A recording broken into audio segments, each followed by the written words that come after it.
하나님 말씀 보겠습니다. 하나님 말씀은 사무엘상 16장 13절부터 23절 말씀, 구약성경 434페이지, 사무엘상 16장 13절부터 23절입니다. 우리 한 절씩 저와 교독하시고 마지막 절 합독하겠습니다. 사무엘이 기름 뿔병을 가져다가 그의 형제 중에서 그에게 부었더니 이날 이후로 다윗이 여호와의 영에게 크게 감동되니라. 사무엘이 떠나서 라마로 가니라.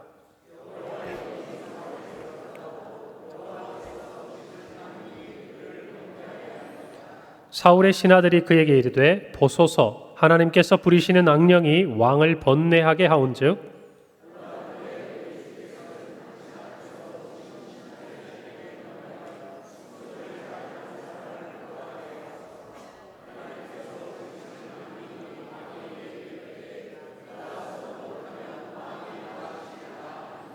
사울이 신하에게 이르되 나를 위하여 잘 타는 사람을 구하여 내게로 데려오라 하니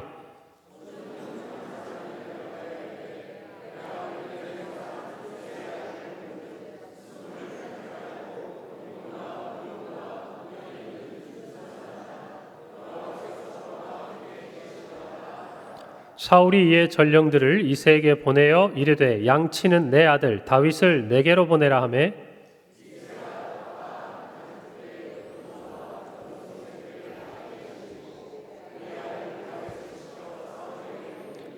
다윗이 사울에게 이르러 그 앞에 모셔 서매 사울이 그를 크게 사랑하여 자기의 무기를 드는 자로 삼고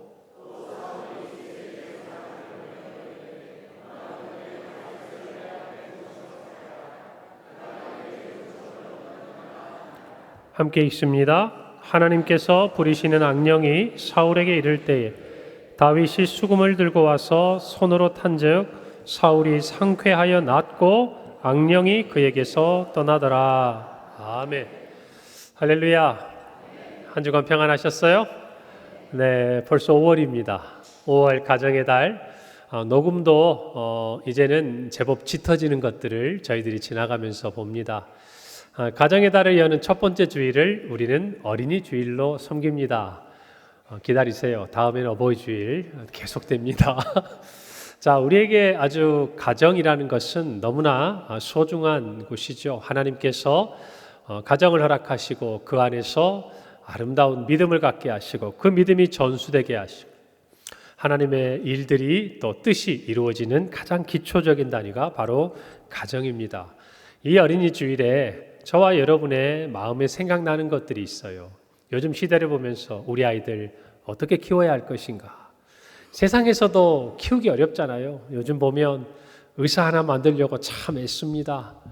한글 배워야 될 나이에 학원 다니면서 공부하는 아이들 보면 좀 짠하기도 하고 영어 유치원도 다녀야 되고 또 의대 학원반도 어려서부터 다녀야 되고 세상이 왜 이러는지 모르겠어요. 정말 우리 아이들이 그 나이 때 꼭 알아야 될 것, 배워야 할 것, 또 체험해야 될 것, 느껴야 할 것들을 알고 배워야 할 터인데 세상의 아이들에게 너무 많은 걸 요구하는 것 같습니다. 이 어려운 때에 더군다나 또 인구 절벽이라는 것들 우리가 예상하잖아요. 어느 순간부터 우리 주변의 아이들 찾기가 어려워요. 요즘에는 그래서 지나가다가 젊은 어머니들이 유모차에 아이 이렇게 탁 싣고 가거나 그러면요, 저도 한번 이렇게 봐줘요. 정말 서울 시내에 있는 초등학교도 폐교를 하고 이제 시작이니 앞으로 정말 어떤 일들이 일어날지 걱정이 되고 또 우리가 이 시대에 겪고 있는 이 어려움들을 잘 헤쳐나가야겠다. 여러분, 그런데 사회보다 더 어려운 환경에 처해 있는 곳이 교회입니다. 저희가 얼마 전에 저희 교회에서 지난 토요일에 평양 제1로에 어린이 그림 그리기 글짓기 대회를 했어요. 오후 예배 때 시상한 거 기억나시죠? 그런데 전년도에 비해서 많이 줄은 거예요. 멀어서 못 왔냐? 아니요. 그보다는 주일학교들이 많이 예전보다 줄어든 거죠. 적어졌다고 말입니다. 그러다 보니 점점 부서는 통합이 되고 믿음을 전수해 주어야 될 아이들도 줄어들 수밖에 없는 겁니다. 앞으로 여기서 한 10여 년이 지나면 교회들이 어떤 상황에 처하게 될지 참 염려가 되지만 그러나 우리는 또 소망을 갖습니다. 왜요? 하나님께서 우리를 그냥 내버려 두지 않으실 것을 믿기 때문입니다. 그리고 우리 모두가 믿음으로 우리의 자녀 세대에게 믿음을 전수할 것을 오히려 하나님이 우리가 잘 감당하도록 깨닫게 하시고 힘 주실 줄 믿습니다. 오늘 어린이 주일을 맞이해서 우리의 모든 가정의 자녀들 크든 작든 나이를 먹었든 또 부모가 되어도 자식은 자식 아닙니까? 저도 저희 어머니에게는 한결같은 자녀죠. 그 모든 자녀들이 여러분 오늘 성경에 있는 다윗처럼 되기를 바랍니다. 누구처럼요? 다윗처럼.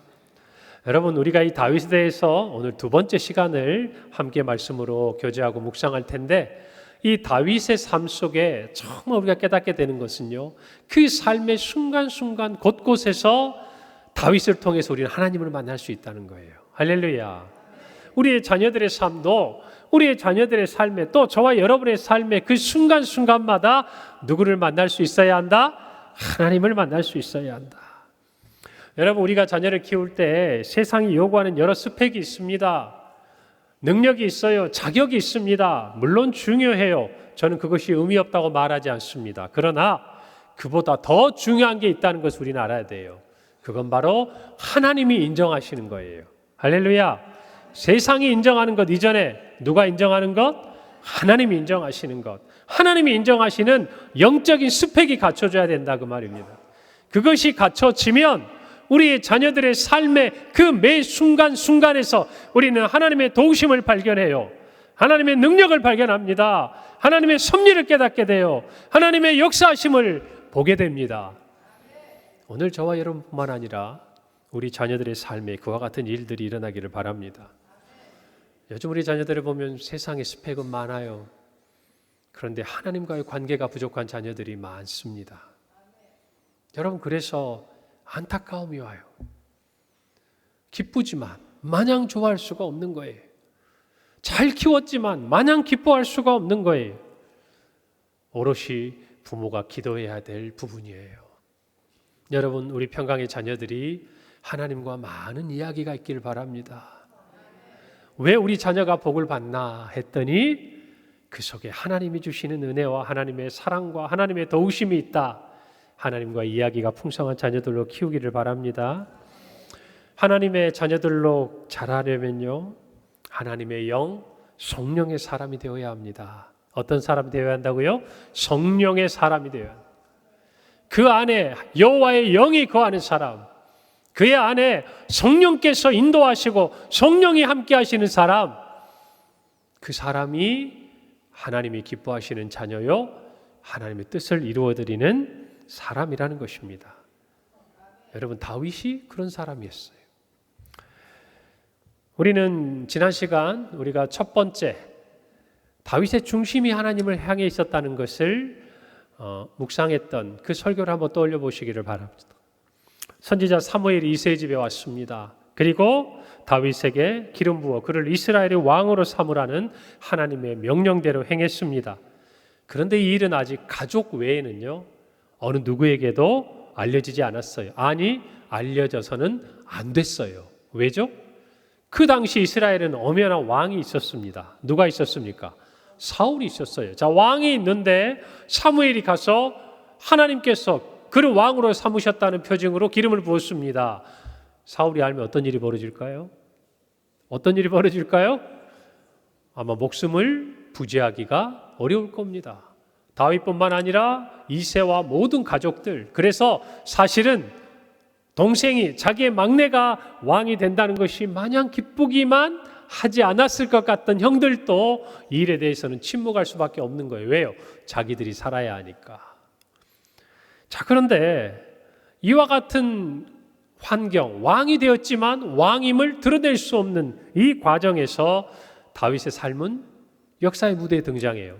그런데 이후에 하나님은 그를 이제 비밀리에 감추지 않고 공개적으로 그가 왕임을 드러내시는 일을 시작을 합니다. 그것이 오늘의 말씀의 이야기예요. 다윗에게 기름 부은 사무엘은 라마로 돌아갑니다. 그리고 다윗은 다시 일상이 시작이 되었습니다. 그리고 이제 하나님이 일하시기 시작합니다. 여러분, 그런데 모두가 이렇게 비밀리에 행한 것 같은 이 일이 있지만 실로 놀라운 변화는 시작이 됩니다. 다윗이 기름 부음을 받아 왕이 된 이후에 그에게 일어난 첫 번째 변화는 무엇이었는가? 바로 여호와의 영에 크게 감동된 거예요. 오늘 13절 하반절입니다. 다윗이 여호와의 영에게 크게 감동되니라. 사무엘이 떠나서 라마로 갔다라고 말합니다. 자, 여러분, 다윗에게 변화가 하나 일어났어요.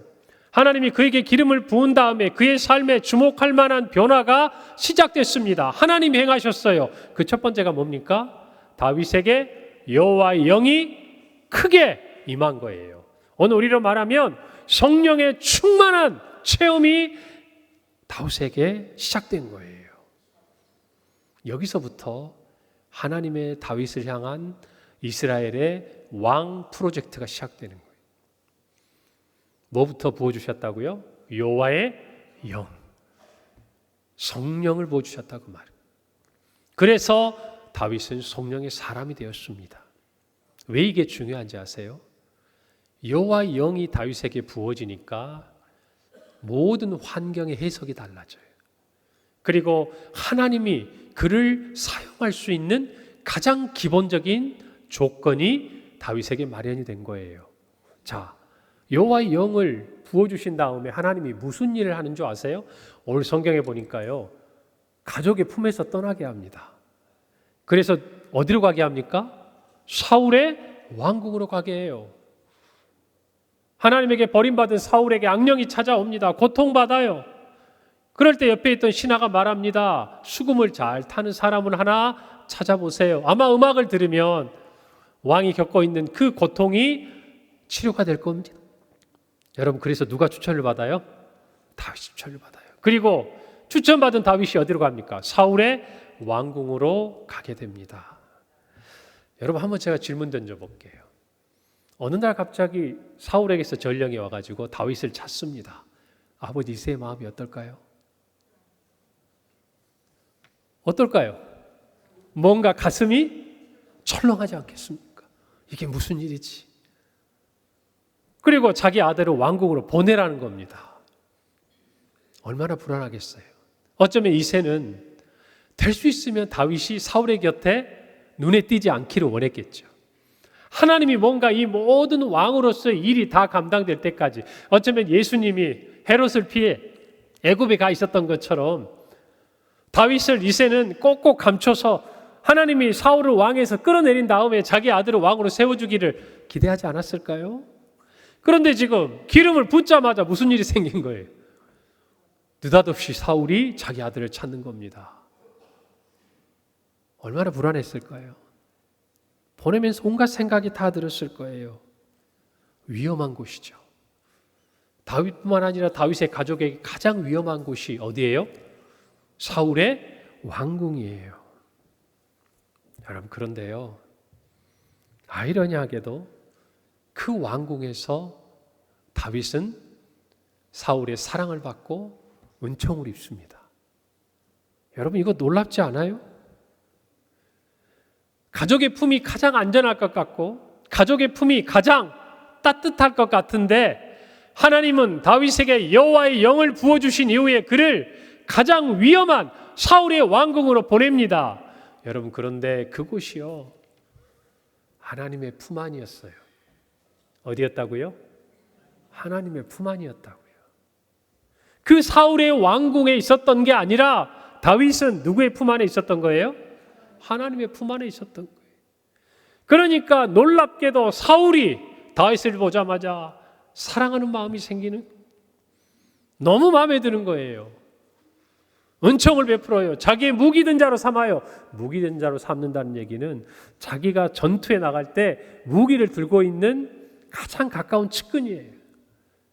그만큼 마음이 같다는 거예요. 다윗에게. 누가 하신 일이에요? 하나님이 하신 일이에요. 우리의 생각으로는 가장 위험한 그 장소가 하나님의 은총을 입는 자리가 됐어요. 그리고 장차 그가 왕이 될 때 왕궁과 왕으로서 행하는 모든 삶을 지켜볼 수 있는 자리가 됐어요. 이 모든 일을 행하시기 전에 하나님이 뭘 하셨다고요? 여호와의 영을 부어주셨다고. 성령이 충만하게 하셨다. 여러분, 하나님의 영이 함께하는 사람, 성령이 충만한 우리의 자녀들은요, 어디를 가도 그곳이 하나님의 품속인 줄 믿으시길 바랍니다. 여러분 마음에 아무리 품고 있어봐야, 여러분의 품 안에 아무리 품고 있어봐야 언젠가는 보내야 됩니다. 아니, 안 보내려고 해도 애들이 가요. 그게 정상이에요.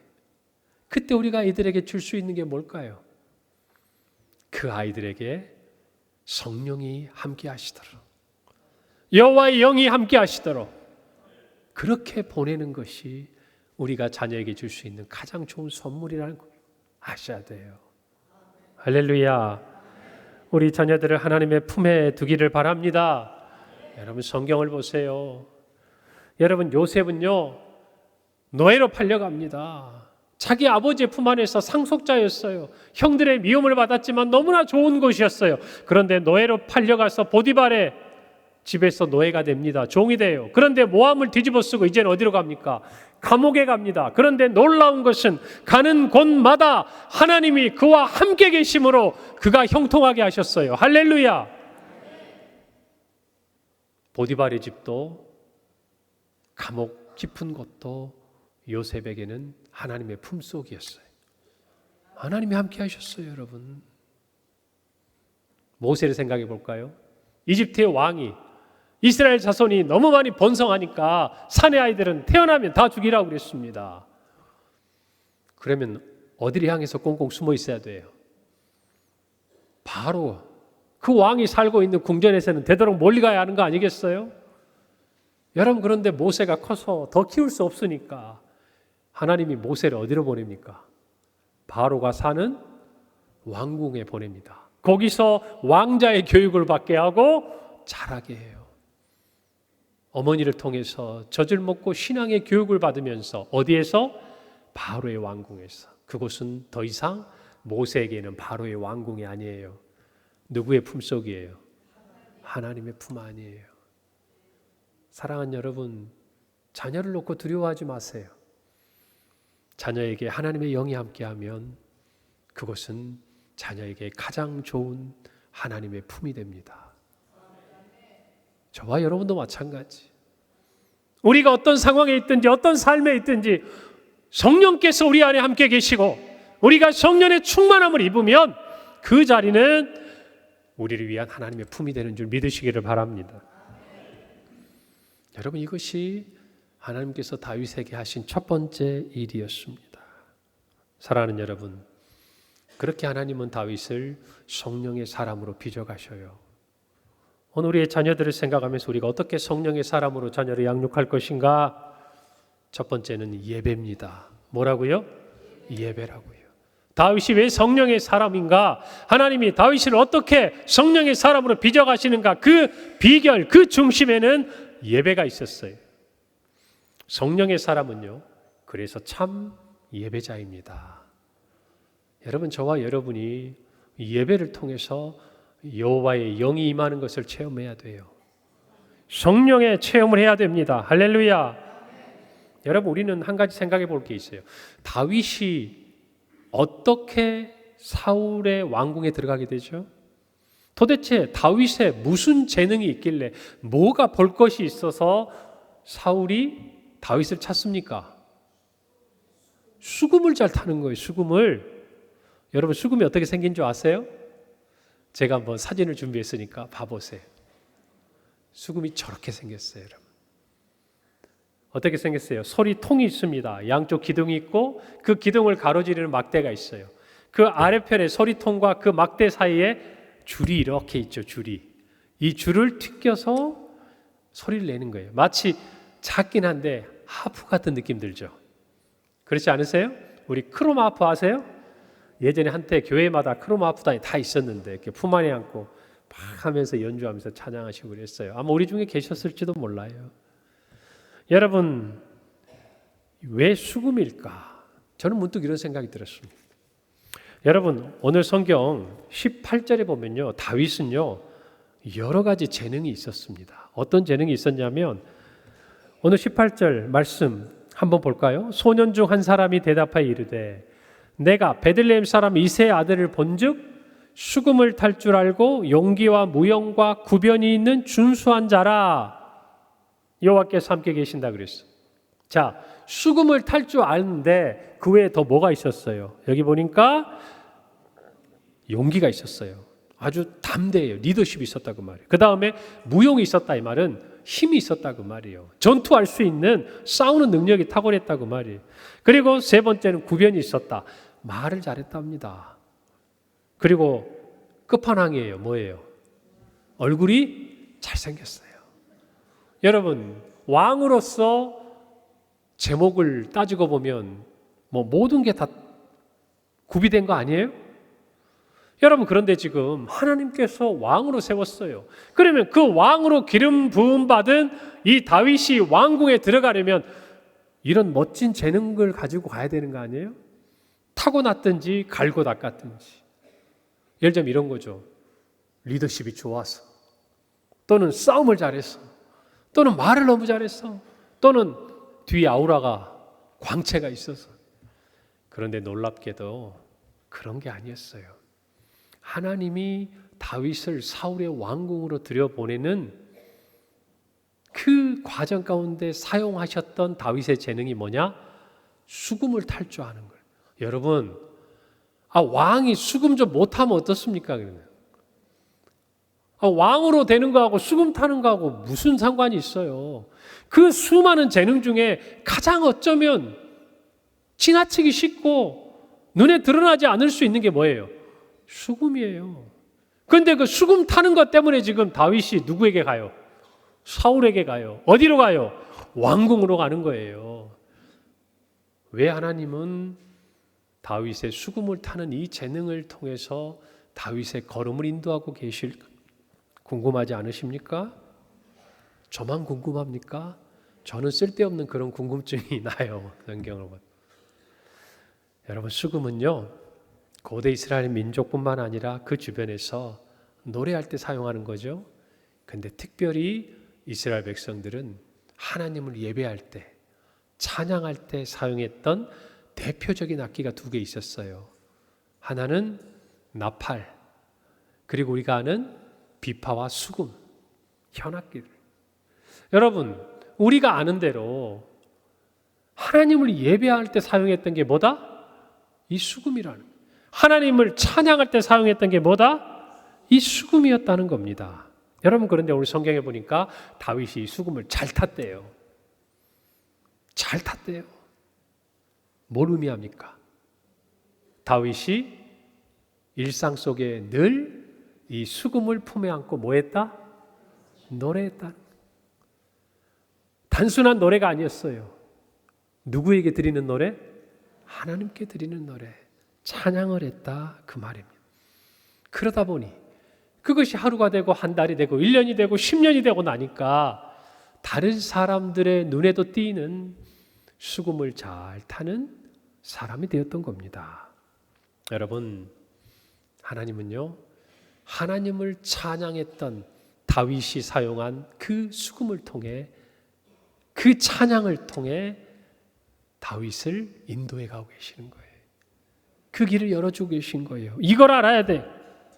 시편 150편 중에 다윗이 지은 것으로 알려진 시가 73편입니다. 73편이에요.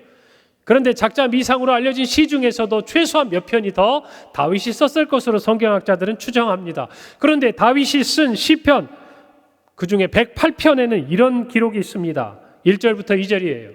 하나님이여, 내 마음을 정하였사오니 내가 노래하며 나의 마음을 다하여 찬양하리로다. 할렐루야. 비파와 수금아 깰지어다. 내가 새벽을 깨우리로다. 누가 지금 이렇게 노래해요? 다윗이 한다 그 말이에요. 여러분, 비파와 수금을 깬다는 게 무슨 의미예요? 잠들어 있던, 소리를 내지 않던 비파와 수금을 그의 품에 가지고 와서 다윗이 그 수금을 타면서 뭐 하는 거예요? 하나님 찬양하는 거예요, 여러분. 그 찬양을 하나님이 들으신 거예요. 그 찬양하는 모습을 하나님이 보신 거예요, 여러분. 그리고 그 예배의 자리에서 사용하던 수금을 통해 하나님은 다윗의 인생을 인도해 가시는 거예요. 예배의 자리에서 다윗은 왕이 된 거예요. 그 예배의 자리에서 했던 찬양이 비공식적, 비공개적, 사람들의 눈에 띄지 않던 기름 부음 받은 자에서 이스라엘의 왕이 되는 첫걸음을 내딛게 한 거예요. 여기에는 분명 하나님의 뜻이 있어요, 여러분.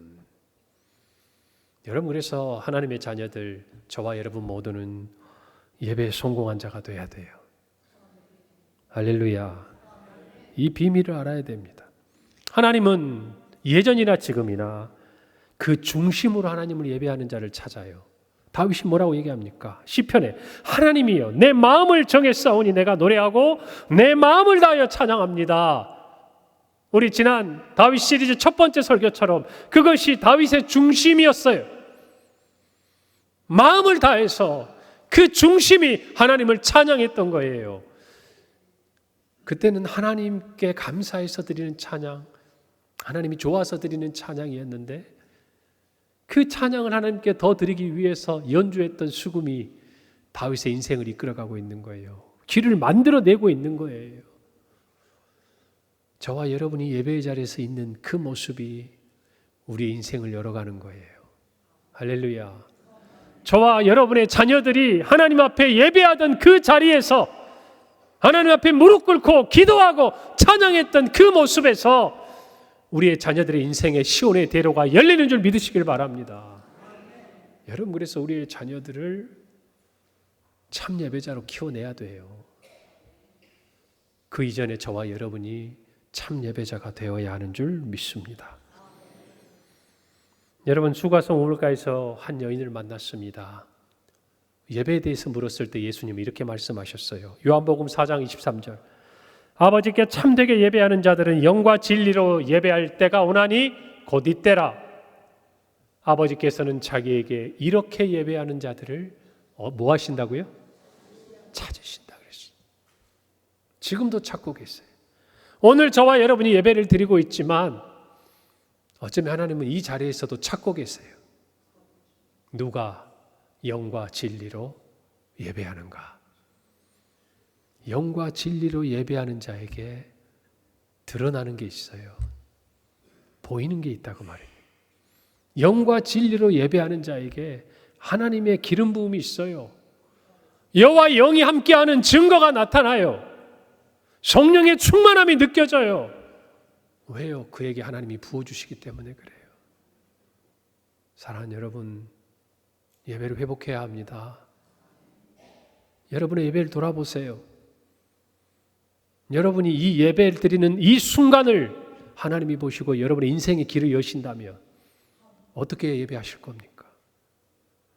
여러분이 지금 드리는 이 예배 자리의 모습을 보고 하나님이 우리의 자녀들에게 우리에게 복을 주시고 우리의 삶의 고난의 빗장을 여시고 시온의 대로를 열어주신다면 여러분은 어떻게 예배할 겁니까? 예배가 성령의 충만한 비결이에요. 그것을 놓치지 마시기를 바랍니다. 하나님을 사랑하는 사람은 하나님을 예배해요. 하나님을 찬양하고 하나님께 기도합니다. 그런 그에게 하나님이 응답하시고 치유하시고 회복시키시고 이루어 주시는 줄 믿으시기를 바랍니다. 여러분, 이것은 하루아침에 되는 게 아니에요. 수금을 잘 타려면 한두 달에서 되는 게 아니에요. 여러분, 다윗을 생각해 보세요. 다윗은 수금을 잘 탔어요. 그것이 그의 일상이었다는 거예요. 다윗은 우리가 다음 주에 보겠지만 골리앗을 만났을 때 물매를 잘 던졌어요. 기가 막히게 맞아 떨어졌다고 말입니다. 물론 이것이 다윗의 실력만은 아니겠죠. 그러나 적어도 그 전투 앞에 물매를 들고 나갈 만큼 그는 탁월한 이 물매의 전문가였어요. 하루아침에 됩니까? 아니에요. 하나님께 중심이 있다는 것은 쌓아간다는 거예요. 하나님께 마음이 있다는 것은 그것들이 누적돼 가는 거예요.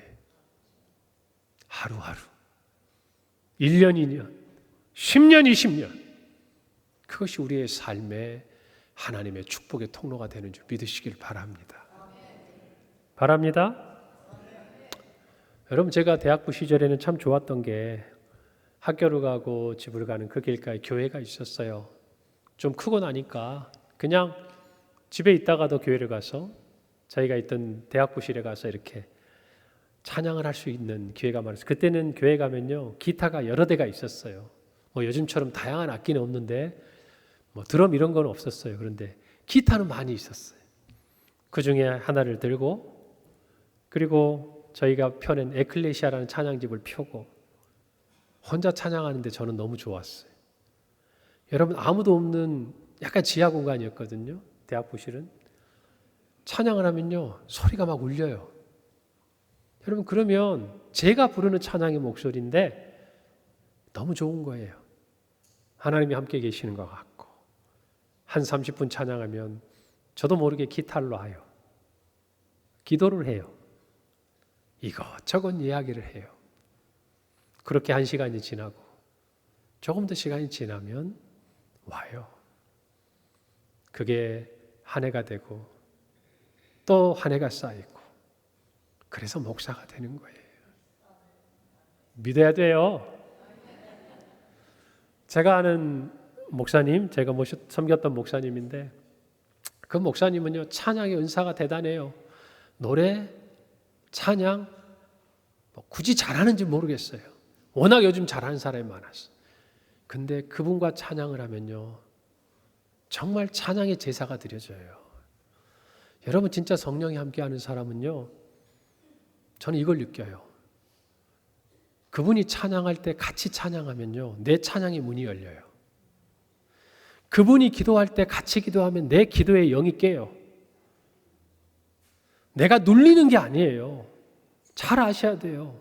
성령에 충만한 사람은 그 권위에 압도되어서 내가 그냥 따라가는 게 아니에요. 그분과 함께하면 우리의 영이 열리고 깨는 거예요. 우리의 기도에 입술이 터지고 찬양의 입술이 터지는 거예요, 여러분. 근데 그게 하루아침에 되는 게 아니에요. 그래서 그 사람 곁에는 기도하는 사람이 모이고 그 사람 곁에는 찬양하는 사람이 모여요. 그 목사님 그랬어요. 제가 그 목사님과 대학 시절에 같이 지낸 어느 집사님께 들은 얘기예요. 그분이 여대 축제를 갔어요. 가서 휙 돌아보면 우리 뭐합니까? 그때는 막 주막들도 있고 일부러 가서 파전도 팔아주고 우리가 술은 못 먹지만 그러면서 축제도 좀 보고 그러잖아요. 그런데 휙 한번 둘러보더니 그러더래요. 형제자매님, 우리 저 잔디밭에 가서 함께 찬양합시다. 그렇게 찬양을 해대더니 목회 10년, 20년, 30년 은퇴하시고 그때까지 그 찬양에 하나님이 기름 부어주시는 게 나타나는 거예요, 여러분. 우리에게 그 기름 부음이 없다는 것은 아직 그만큼 준비가 덜 된 거예요, 여러분. 오늘 저와 여러분이 그런 하나님의 은혜를 누리기를 바랍니다. 그런 성령의 사람이 돼야 돼요. 사랑하는 여러분, 두 번째로 성령의 사람은요, 하나님이 함께 계신 사람이에요. 조금 전에 읽었던 추천서가 있습니다. 한 신하가 말해요. 다윗이 수금 잘 탑니다. 그가요, 리더십도 있고요. 그가 싸움도 잘하고요. 말도 잘하고요. 생긴 것도 잘생겨서 마음에 들 거예요. 그래 놓고 지극히 주관적인 추천사를 마지막에 씁니다. 그게 뭐였냐면 바로 여호와께서 그와 함께 계시더라. 이거는 뭐 어떻게 증명할 수가 없는 거예요. 그냥 그 신하가 느끼기에 그가 가진 모습들, 그가 하는 말들, 그가 행하는 걸 보니까 그냥 한 가지가 설명이 되는 거예요. 하나님이 그와 함께 계시는 것 같아요. 이것이 우리의 자녀들의 가장 강력한 추천사가 되어야 할 줄 믿습니다. 여러분, 진짜 이게 필요한 거예요. 여러분, 제가 어릴 때 자라난 교회 목사님이 제가 목사가 된 다음에요, 사역을 위해서 이렇게 지원할 때 추천서를 써줬어요. 이제는 은퇴하셔서 정말 한국교회 큰 어른이시기도 한데 제가 그분의 추천서를 받고 깜짝 놀랐습니다. 이렇게 쓰셨더라고요. 윤화정 목사는 내가 어려서부터 그를 보았고 그를 알았고 그가 어떻게 믿음에 있었는지를 다 알기에 귀 교회에 도움이 되리라 믿어 추천합니다. 딱 요 한 줄이었어요. 여러분 다른 거 필요 없어요. 우리의 자녀들이 이 세상 가운데서 형통하기를 원하면, 정말 하나님이 주시는 은혜를 받아 누리는 자녀가 되기를 원하면 이 한마디면 충분해요. 여호와께서 그와 함께 계시더라. 내가 알고 다른 사람이 알고 세상이 알아야 돼요. 사랑하는 여러분, 어린이 주일에 우리 자녀들에게 이와 같은 선물을 주는 부모가 되기를 바랍니다. 제가 우리 자녀들을 보면서 느끼는 게 있어요. 많은 제가 사역을 하면서 어린아이들, 자녀들을 봤잖아요. 저는 아이들을 좋아해서 신방 가면 아이들이 있으면 다 나오라고 그러고요. 될 수 있으면 아이들 있을 때 오라고 그래요. 그리고 꼭 와서 같이 예배드리자 그러고 이야기를 이렇게 말을 건넵니다. 애들과 얘기를 해보니까요. 제가 크게 우리 아이들을 한 세 부류로 이렇게 제가 구분해서 나눌 수가 있겠더라고요. 아이들을 판단하는 건 아니고요. 그냥 제 개인적인 거예요. 언젠가도 말씀드린 것 같은데 어떤 아이들을 보면요. 정말 탁월한 애들이 있어요. 공부 너무 잘해요. 악기는 또 왜 그렇게 연주를 잘하는지. 또 뭐 수학, 과학은 왜 그렇게 잘해서 가만히 있어도 장학금을 기업에서 서로 주겠다 그러고 뭐 해외에 있는 교수들이 다 자기 제자로 받아주고 놀라운 일들이 많더라고요. 전에 말씀드렸는데 대통령 장학금이 나오고 있어요. 아세요? 대통령이 주는 장학금도 있더라고요. 그걸 받는 애도 봤어요, 제가. 여러분, 그런데 다 잘 됩니다. 걔네들 능력이에요. 타고났어요. 멋져요. 근데 둘째 부류는요, 정말 성실한 애들이 있어요. 들어보면 참 쟤는 잘 됐으면 좋겠다. 저런 애가 잘 돼야지. 그래야 세상이 공평한 거 아니야? 누구에게 받은 유전자인지 모르겠는데, 부모를 보면 잘 모르겠는데 참 성실하고 노력하고 포기하지 않고, 여러분 그런 아이들도 대체로 잘 돼요. 그런데 세 번째 부류는 어떤 애들이냐면, 제가 돌아서 나올 때 이런 마음이 드는 애들이 있어요. 참 쟤는 하나님이 사랑하시네. 남보다 뭘 탁월한 게 느껴지진 않아요. 평범해요. 뭐 조금 더 나은 것 같기도 하고 또 못한 것 같기도 해요. 근데 희한하게 걔가 뭘 하면요, 뭐가 돼요. 뭐 취업을 하든 대학을 가든요, 1등으로는 못 들어가는데 들어는 가요. 아주 신기해. 뭐 들어갈 때는 간신히 들어간 것 같은데 가가지고 또 계속 승진을 해요. 자기도 그래요. 제가 왜 이렇게 잘 되는지 모르겠다고. 여러분, 그런데 이 아이들을 보면요, 주변의 모든 사람들이 이 아이가 잘 되는 걸 다 기뻐하더라고요. 제가 보니까. 우리도 느껴요. 하나님이 사랑하시는구나. 그리고 그 아이를 가만히 보면 하나님이 아이를 사랑하실 만한 이유가 있어요. 아이도 하나님을 사랑해요. 다윗이 그랬어요, 여러분. 그래서 예배에서 성공할 수 있었고, 그래서 그가 이스라엘의 왕이 된 거예요. 사랑하는 여러분, 우리는 이 말씀을 깨달아야 돼요. 하나님이 함께 계시는 사람은요, 조금 전 말씀드린 대로 어디를 가도 그곳이 하나님의 품 안이 돼요. 무엇을 해도 하나님의 도움의 손길이 그곳에 있어요. 할렐루야. 너희로 보디발의 집에 끌려가도 그곳에서 자기를 인정해주고 자기와 하나님이 함께 하신 것을 바라보며 자기를 가정 총무로 삼아주는 보디발을 만나요. 감옥에 가서도 모든 간수가 가지고 있는 그 열쇠와 그 모든 일들을 맡길 수 있는 그런 사람을 만나고, 술 맡은 관원을 만나고 떡 맡은 관원을 만나서 바로 앞에 서서 결국 요셉이 총리 대신이 되는 놀라운 일이 이루어져요. 하나님이 함께 계시는 사람에게 일어나는 일들이에요. 하나님이 아무 때나 보내지 않아요. 다윗을 보낼 때 사울은 병들어 있어요. 근데 약을 누가 가지고 있어요? 다윗이 가지고 있는 거예요. 수금을 타면 상쾌해져요. 악령이 떠나가요. 저는 그런 생각을 해봤어요. 다윗 말고 다른 사람이, 수금 잘 타는 사람이 와서 연주를 해도 이런 일이 일어났을까? 그건 뭐 모르죠, 뭐 제 상상이니까. 그런데 이 질병의 원인이 어디에 있어요? 하나님의 영이 떠난 영적인 부분에 있기 때문에 인간적인 심리의 치료가 아니다, 그 말입니다.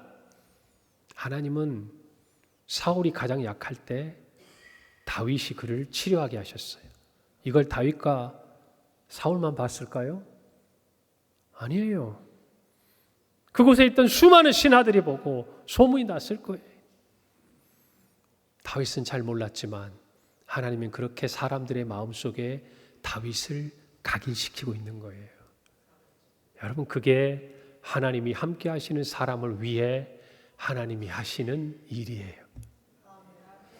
오늘 저와 여러분도 우리의 자녀들에게 하나님이 그와 같은 일을 행해 주시기를 소망합니다. 그러기 위해서 우리의 자녀들이 여호와의 영이 함께하는 성령이 충만한 사람, 성령의 사람이 되도록 우리는 키워내야 할 줄로 믿습니다. 여호와가 함께 계시는 것은 우리가 원한다고 되는 게 아니에요. 하나님께서 거할 만한 초소가 저와 여러분이 되어야 해요. 우리가 성령의 전이 되어야 성령이 우리 안에 임하는 것입니다. 할렐루야. 우리가 하나님의 말씀을 필사하고 있죠. 왜 합니까? 물론 기록에 남기고 기념할 만하고 또 우리의 자녀들에게 신앙의 유산으로 남기고 싶은 마음이 있어요. 그러나 그보다 더 중요한 게 있어요. 지금 말씀을 쓰고 있는 저와 여러분이 오늘의 삶 속에서 그 말씀대로 살려고 하는 거 아니에요. 여러분, 예수님은 말씀하셨어요. 요한복음 14장 21절입니다. 나의 계명을 지키는 자라야 나를 사랑하는 자니 나를 사랑하는 자는 내 아버지께 사랑을 받을 것이요 나도 그를 사랑하여 그에게 나를 나타내리라. 나를 사랑하는 자는 나의 계명을 지킨다고 말씀하셨어요. 하나님의 말씀에 따라 순종하는 자녀로 키우세요. 그가 하나님을 사랑하는 자입니다. 하나님이 말씀하셨어요. 그에게 하나님은 사랑을 베푸십니다. 우리의 자녀들이 성령의 사람이 되기를 바랍니다. 자녀들에게 말씀을 가르치세요. 영어, 수학, 국어 중요한 것도 필요하지만 그 아이들을 정말 살리는 말씀, 하나님의 말씀이 우리 아이들에게는 필요합니다. 늦었다고 생각하지 마세요. 지금도 가르치세요. 잠언 22장 6절입니다. 마땅히 행할 길을 아이에게 가르치라. 그리하면 늙어도 그것을 떠나지 아니하리라. 저와 여러분이 나이가 들었어도 하나님을 떠나지 않고 하나님의 말씀대로 살고 있는 이유가 있다면 우리가 어려서부터 또는 젊을 때 받았던 하나님의 말씀이 우리 안에 간직되어 있기 때문이에요. 할렐루야. 오늘 이 말씀을 붙들고 먼저 우리가 성령의 사람이 되고 우리의 자녀들을 여호와의 영이 임하는 성령 충만한 자녀들로 키우기를 간절히 소망합니다. 기도하겠습니다. 하나님